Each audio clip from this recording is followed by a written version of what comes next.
नमस्कार मेरे प्यारे बच्चों, आज हम क्लास 10th का 1.2 एक्सरसाइज करेंगे और बहुत ही इंपॉर्टेंट है, इसलिए जरूरी है समझना। अच्छा, अभी तक हमने जो भी काम किया है रूट के अंदर की वाली बात कि रूट के अंदर अगर हमारे पास ये 3 है और मैं कहता हूं यहाँ पर एक 9 है और एक यहाँ पर 16 है और एक यहाँ पर मैंने 17 मान लिया। चलो, तो मैं बताना पड़े कि भाई अगर इनमें से कौन सा रैशनल और कौन सा इरेशनल नंबर है, अपरिमेय और परिमेय संख्या कौन कौन सी है। तो मैंने बताया था कि रूट के अंदर वो नंबर जो परफेक्ट स्क्वायर नहीं होगा या जिसका रूट से बाहर निकालना इम्पॉसिबल होगा, वो नंबर क्या होंगे? इरेशनल होंगे, अपरिमेय संख्या होंगी। और जो रूट के अंदर अगर परफेक्ट स्क्वायर है, पूर्ण वर्ग है, तो वो संख्या क्या होगी? वो एक परिमेय संख्या या रैशनल नंबर होगा। तो यहां पर हम देखते हैं 3 रूट से बाहर नहीं निकाला जा सकता, तो इसलिए ये नंबर क्या हो गया? ये नंबर हो गया इरेशनल नंबर, या इसे बोल सकते हैं अपरिमेय संख्या। क्या होगी? अपरिमेय संख्या हो गई। पर यहां पर देखते हैं 9 के बारे में, तो रूट 9 को हम बाहर निकाल सकते हैं क्योंकि 9 क्या है? एक परफेक्ट स्क्वायर है। और इसका क्या किसका है? अगर इसके टुकड़े करें हम तो 9 के टुकड़े क्या होते हैं भाई? 3 या 9 1। तो ये 2 टुकड़े हैं, इसका मतलब मैं कह सकता हूं कि 9 को हम लिख सकते हैं 3 गुणा 3 और ये रूट बाहर निकल जाएगा। या हम सिंपल सी बात समझें कि ये 3 का एक स्क्वायर है 9, तो ये रूट 9 को मैं 3 लिख सकता हूं और 3 तो एक परिमेय संख्या होती है, तो ये होगी परिमेय संख्या। 16 भी 4 का वर्ग होता है, ये परफेक्ट स्क्वायर है 16, इसलिए ये भी हो गया क्या? ये भी होगी परिमेय संख्या, रैशनल नंबर। ये भी हो गया रैशनल नंबर, लेकिन 17 का रूट, हम 17 को रूट से बाहर नहीं निकाल सकते, 17 कोई परफेक्ट स्क्वायर नहीं है, तो ये क्या हो गया? ये हो गया इरेशनल नंबर। ये बात हमने समझ रखी है। लेकिन अगर हम बात करें कि भाई साहब ये वाला जो नंबर है, जैसे √3 हो गया या √17 हो गया, इन्हें अगर प्रूफ करना पड़ जाए कि ये क्यों है इरेशनल नंबर, तब कैसे होगा? तब क्या होगा? तो बात अब बताने से काम नहीं चलेगा कि ये रैशनल है, इरेशनल है, क्या है। अब आपको साबित करना पड़ेगा, और ये 1.2 की जो एक्सरसाइज है वही बताएगी कि भाई साबित करके दिखाओ, बात ऐसे नहीं बनेगी। तो साबित करने के लिए हम क्या करेंगे? तो पहला क्वेश्चन देख लेते हैं, और यहां पहला क्वेश्चन क्या कहता है?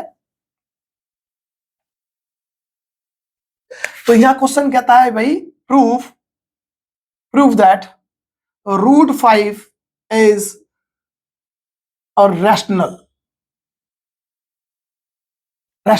अब रैशनल नंबर्स लिख सकते हैं भाई, ठीक है। इस बात को अगर हिंदी में समझे तो हिंदी में लिखता है कि सिद्ध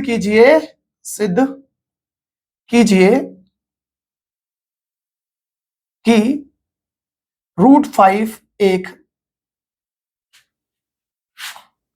अपरिमेय संख्या है, अपरिमेय संख्या है। अच्छा, ये रैशनल नहीं, इरेशनल हो जाएगा। Irrational is a irrational number, ठीक है। कि भाई ये साबित करना है कि √5 क्या है? एक इरेशनल नंबर है। और तो अब कैसे साबित करेंगे? अब हम यहां पर एक चीज चलाएंगे, एक यूज करेंगे, क्या बोलो, इससे बोलते हैं कॉन्ट्राडिक्शन। क्या होगा? कॉन्ट्राडिक्शन मेथड से। कॉन्ट्राडिक्शन मेथड या बोल सकते हैं विरोधाभास, है ना। विरोधाभास का मतलब है जो चीज दे रखी है, जो साबित करनी है वो मत करो, उसका दूसरा करो। जैसे यहां पर हमें साबित करना है अपरिमेय संख्या। और रियल नंबर कैसे बनते हैं भाई? एक रैशनल और इरेशनल दोनों को मिलाएंगे तो रियल नंबर बनेगा। तो अपरिमेय साबित करना है, मैं मान लेता हूं परिमेय बोल देते हैं कि ये परिमेय मान के चलो। तो परिमेय मान के चलते अगर गलती से परिमेय साबित नहीं हुआ तो क्या हो जाएगा भाई? अपरिमेय संख्या हो जाएगी। अगर रैशनल साबित नहीं कर पाए तो क्या होगा? इरेशनल हो जाएगा। तो हमें साबित करना है, हम मान लेंगे कि भाई ये एक रैशनल नंबर है। तो मैं कह सकता हूं let us assume that √5 is a rational, ठीक है भाई, रैशनल नंबर है। हमने क्या करा? साबित हमें करना था इरेशनल, पर हम क्या बोल रहे हैं कि मैंने रैशनल मान लेते हैं। हमने माना √5 एक परिमेय संख्या है, ये मान लिया भाई। अब एक बात बताओ, जब परिमेय संख्या है तो हम क्या कर सकते हैं भाई? परिमेय संख्या है तो हम इसे लिख सकते हैं ए और बी की फॉर्म में, हाँ के ना? क्योंकि भाई किसी भी परिमेय संख्या को हम ए और बी की फॉर्म में लिख सकते हैं। हम लिख सकते हैं hence √5 can be written in form of the form a/b। हम √5 को ए और बी की फॉर्म में लिख सकते हैं भाई, ठीक है। उसके बाद अगर और दूसरी बात, कंडीशन भी होगी, where A and B are coprime है ना। ए और बी क्या है, को प्राइम इंटीजर्स हैं, को प्राइम इंटीजर्स। और को प्राइम का मतलब क्या है, अब जिनका HCF 1 हो, यहां पर इस को प्राइम की अगर हम बात करें तो को प्राइम को बोलते हैं सहअभाज्य पूर्णांक। ए और बी क्या है, सहअभाज्य पूर्णांक है। अब हिंदी वाले हम लिख सकते हैं भाई कि √5 को ए और बी के फॉर्म में लिख सकते हैं, जहां पर क्या है कि ये ए और बी है वो सहअभाज्य पूर्णांक है।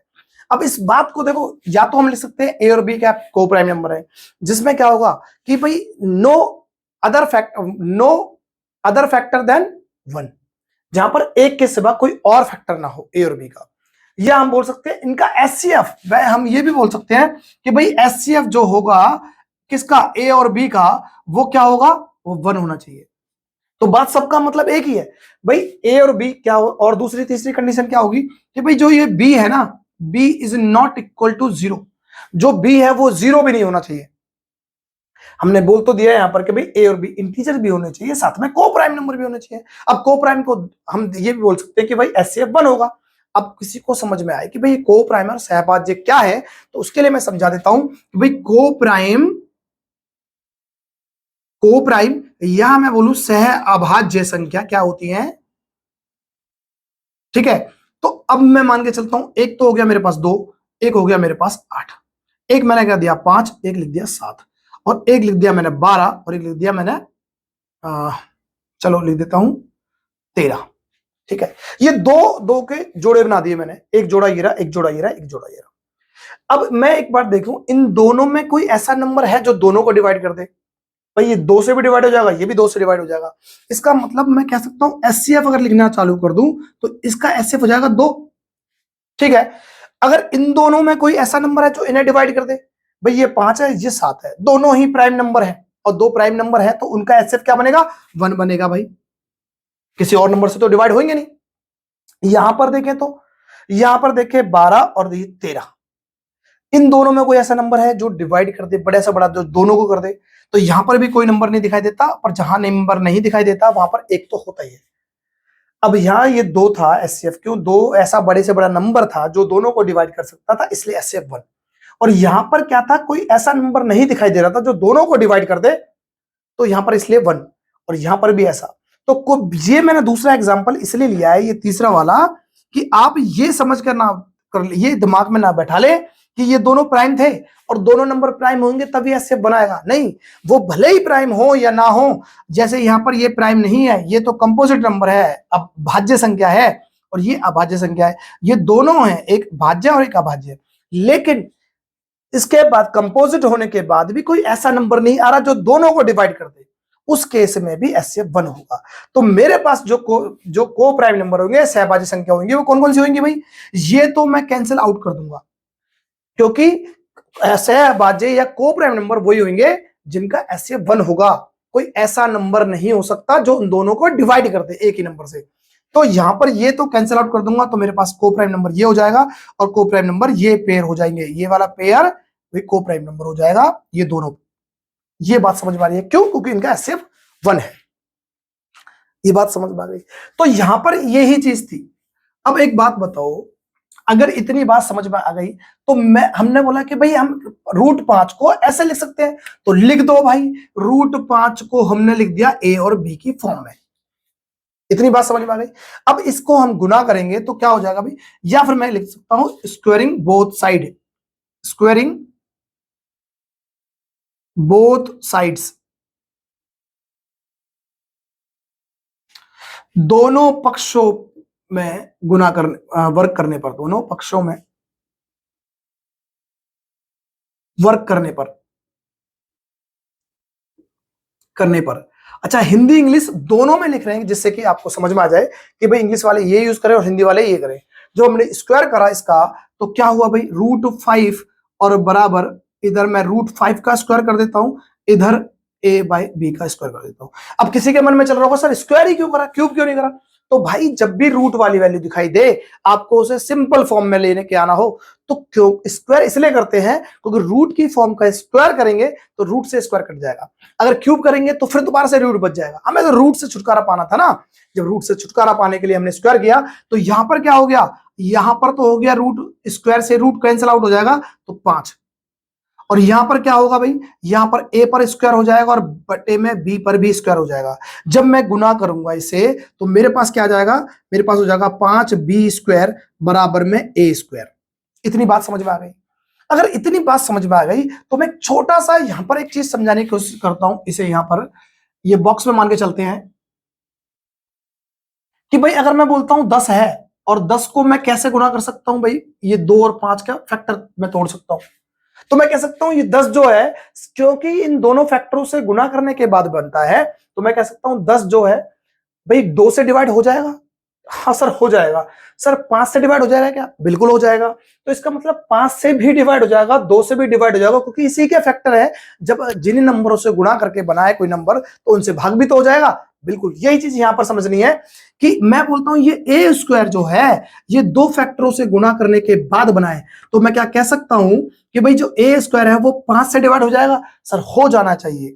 b² से डिवाइड हो जाएगा। सर ये भी हो जाएगा, क्योंकि ये 2 फैक्टर हैं। फिलहाल हम इसे यहां पर मान के चले, ये 2 फैक्टर हैं जिनकी गुणा करने पर ये नंबर आ रहा है, तो ये 2 फैक्टर हैं जिनकी गुणा करने पर ये a² आ रहा है। तो इसका मतलब a² जो है वो 5 से डिवाइड हो जाएगा, कह सकता हूं। तो मैं लिख सकता हूं यहां पर कि भाई a² इज डिविजिबल बाय 5। इसे अगर हिंदी में लिखें तो a² 5 से विभाजित है।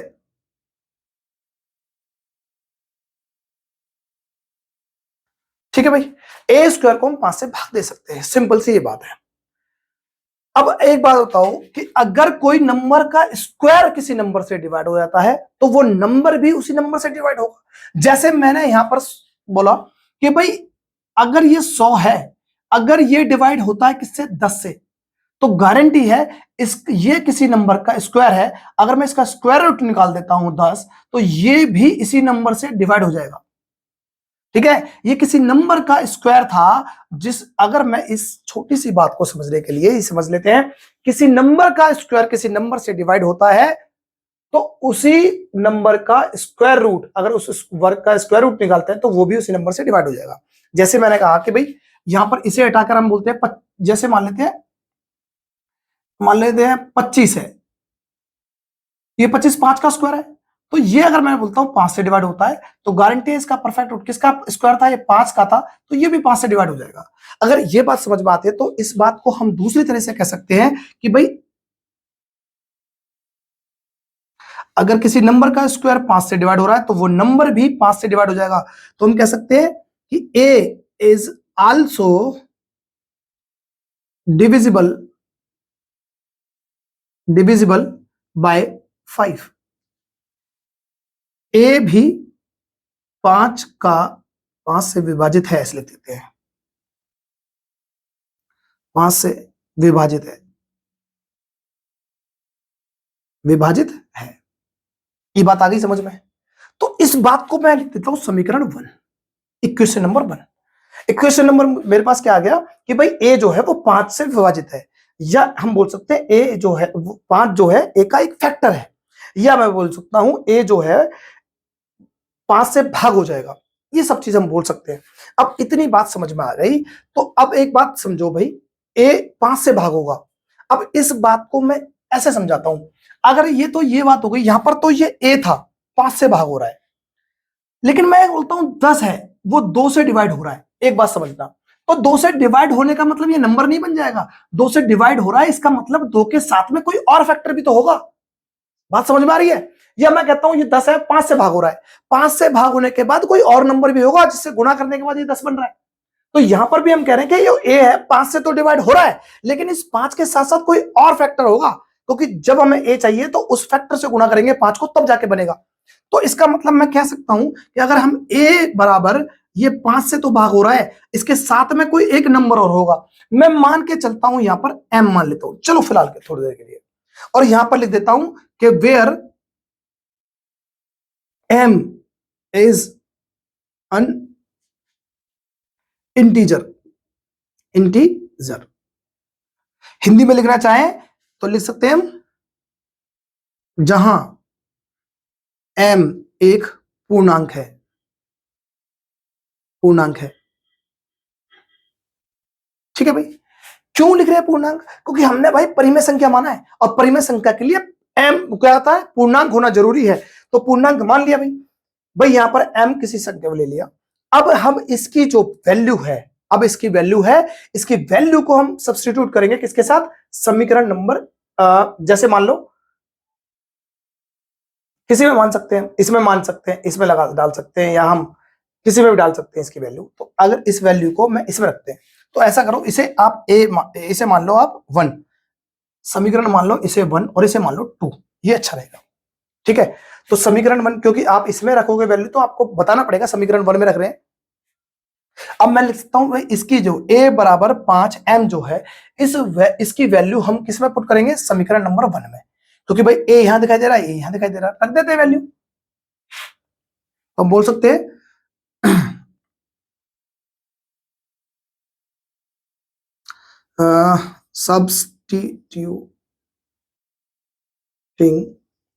substituting the value of a बराबर 5m into इक्वेशन नंबर 1। ठीक है, ये बात आ गई कि हमने क्या करा भाई, सब्स्टिट्यूट कर दिया इक्वेशन नंबर 1 में इसकी वैल्यू को। मैं ये यहां हिंदी में भी लिख सकता हूं कि भाई 5, अब इस बात को सिंपल सी भाषा में लिखें तो a बराबर 5m को समीकरण 1 में रखने पर ये बात आ गई। अब इतनी बात आ गई हो तो मैं आगे से बढ़ाऊं। अब हमने करना क्या है भाई, देखो इतनी सारी चीज, आपको लग रहा होगा बड़ा हो गया है, बोर्ड में बहुत सारा चीज लिख दिए, लेकिन पर क्या कर रहे हैं हम, साथ के साथ हिंदी की जगह इंग्लिश भी तो लिख रहे हैं, इंग्लिश की जगह हिंदी भी लिख रहे हैं, सॉरी। तो ये दोनों ही बच्चों को समझ में आ जाए, हिंदी माध्यम वाले बच्चों को भी और इंग्लिश मीडियम के बच्चों को भी, इसलिए ये काम करना पड़ रहा है भाई। तो आप भी समझने की कोशिश करें, जब इतनी सारी चीज लिख दी है तो अब मुझे ऐसा लगता है कि हम कहीं ना कहीं थोड़ा सा मिटाने की जरूरत पड़ेगी, और जब मिटाएंगे तो फिर उसको आगे बढ़ाएंगे भी। तो मैं यहां से इसे क्या कर रहा होता हूं, इसे मैं मिटा देता हूं।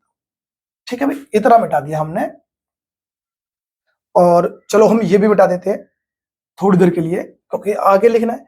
और अब देखो भाई, इसकी वैल्यू हम पुट करूंगा किसमें, वही समीकरण 1 तो ये रहा था, मैं यहां पर रखता हूं 5b² बराबर में था a²।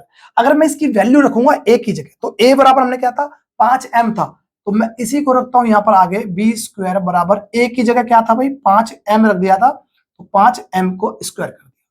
और आगे जब सॉल्व करेंगे तो ये तो रहेगा मेरे पास इतना ही, इतना भाई 5b² बराबर में क्या हो जाएगा, स्क्वायर 5 पर भी है तो 25, और m पर होगा तो m²। मैं इसे काट सकता हूं क्या, 5 से 5 बार में कट जाएगा, तो क्या हो जाएगा यहां पर लिख देता हूं मैं इसे, कि ये हो जाएगा b² बराबर 5m²। ये बात समझ में आई? इस बात को मैं बोल देता हूं, ये समीकरण आप मान लो 2, अभी 2 मान रखा था, 3 माने, 2 तो हो चुके थे, 3 समीकरण मान लिया, इक्वेशन नंबर 3 हो गया। अब इसका क्या करेंगे भाई, देखो अब बिल्कुल आपको कॉपी पेस्ट करना है। यहां पर क्या है, b² था, यहां पर a² था, बराबर का साइन यहां भी था, बराबर का साइन यहां भी था, यहां 5 था, चलो यहां भी 5 है, यहां b² था, यहां m² है। इतनी बात तो समझ में आई। तो मैंने यहां पर यह कह सकता था कि भाई यहां पर a² का फैक्टर है 5 और b², तो a² 5 से डिवाइड हो जाएगा, तो क्या मैं यहां पर बोल सकता हूं b² के फैक्टर है 5 और m², तो क्या b² 5 से डिवाइड नहीं होगा क्या, बिल्कुल हो जाएगा सर, यहां हो गया तो यहां पर भी हो जाएगा। तो यहां हम कह सकते हैं कि B square is divisible by 5। B square 5 से विभाजित है।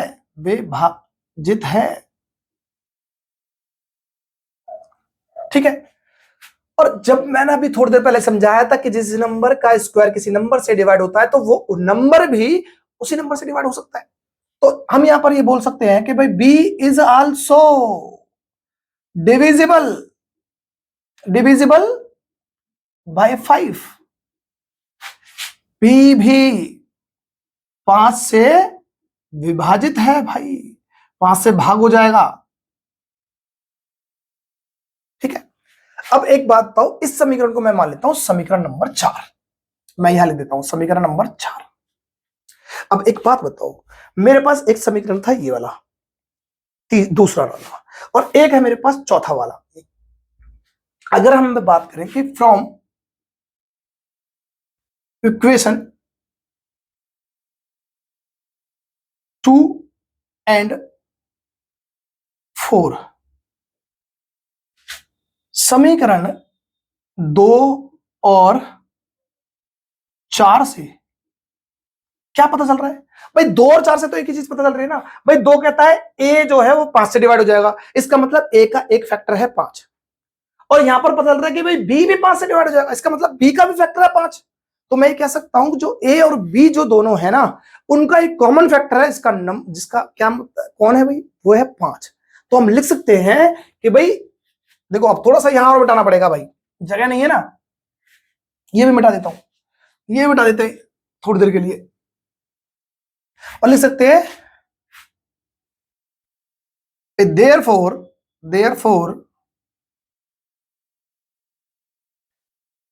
a and b have a common factor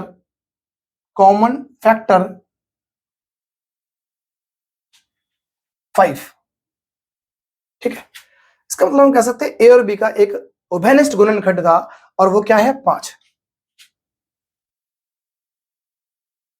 5 ए और बी का एक उभयनिष्ठ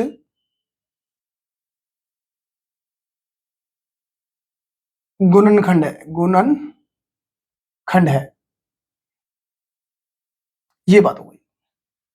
अगर एक बात बताओ, अगर ये पता चल जाए कि भाई दोनों का एक गुणनखंड है, दोनों को कॉमन है, पर इस बात से तो वो बात गलत हो गई ना। हमने बोला था भाई ए और बी क्या है? इनका एचसीएफ 1 होना चाहिए। ये क्या होना चाहिए? को प्राइम नंबर होना चाहिए। तो को प्राइम के लिए तो क्या कंडीशन थी भाई? उनका एचसीएफ 1 होगा, उनके इस 1 के सिवा कोई और फैक्टर तो हो ही नहीं सकता। पर यहां तो इसने इसका मतलब गलत साबित कर दिया भाई। अभी थोड़ी देर पहले बात कर रहे थे कि भैया ए और बी को प्राइम नंबर है, लेकिन यहां पर तो ए और बी का एक फैक्टर आ गया 5। तो 5 कैसे हो सकता है? क्योंकि उसका तो 1 के सिवा कोई और फैक्टर हो ही नहीं सकता। जब नहीं हो सकता तो इसका मतलब अब क्या समझ में आ गया भाई? हम लिख सकते हैं hence our assumption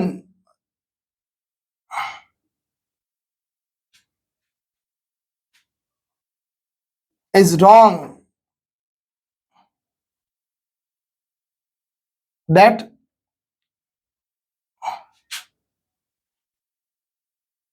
A and B are coprime integer. ठीक है। तो इसका मतलब हमारी जो अजम्पशन थी, जो हमने मानी थी, क्या वो तो गलत हो गई भाई। क्या मानी थी हमने कि ए और बी को प्राइम नंबर है, और को प्राइम तो है नहीं, क्योंकि उसका तो एक अलग से फैक्टर आ गया दोनों का। तो हम यहां लिख सकते हैं जो हमारी जो अजम्पशन थी, जो हमने माना था, वो गलत हो गया। और इस हिसाब से हम कह सकते हैं कि भाई √5 इज अ इरेशनल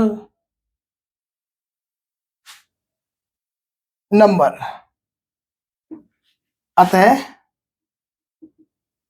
हम बोल सकते हैं कि भाई √5 एक अपरिमेय संख्या है। अपरिमेय संख्या है, परिमेय संख्या है। ठीक है भाई, ये बात। अब देखो भाई, समझ में आ गया?